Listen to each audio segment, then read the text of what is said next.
তিন দশকেরও বেশি সময় ধরে ইরানের সর্বোচ্চ নেতৃত্বে থাকা আয়াতুল্লাহ আলী খামেনির অধ্যায়ের আনুষ্ঠানিক সমাপ্তি হতে যাচ্ছে জুলাইয়ে। রাষ্ট্রীয় গণমাধ্যম জানিয়েছে, আগামী ৪ জুলাই রাজধানী তেহরানে তার জানাজার আনুষ্ঠানিকতা শুরু হবে। এরপর কয়েকদিনব্যাপী রাষ্ট্রীয় শোক পালন শেষে ৯ জুলাই উত্তর পূর্বাঞ্চলের পবিত্র শহর মাশহাদে তাকে দাফন করা হবে। এ উপলক্ষে দেশ জুড়ে ধর্মীয় সমাবেশ, শোক অনুষ্ঠান এবং রাষ্ট্রীয় শ্রদ্ধা নিবেদনের কর্মসূচি হাতে নিয়েছে ইরান। খামেনির দাফনের জন্য বেছে নেওয়া হয়েছে মাশহাদকে, যা ইরানের অন্যতম গুরুত্বপূর্ণ ধর্মীয় কেন্দ্র।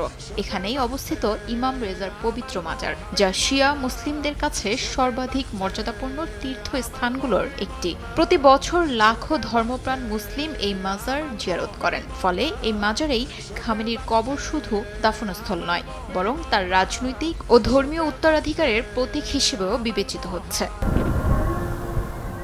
গত ফেব্রুয়ারিতে যুক্তরাষ্ট্র ও ইসরায়েলের যৌথ হামলায় খামেনি নিহত হন বলে জানায় ইরান কর্তৃপক্ষ।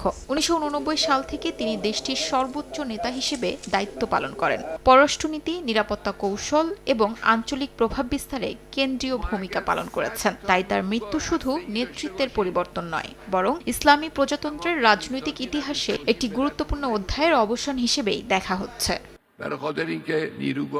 শিউলি রোজা, সময় সংবাদ।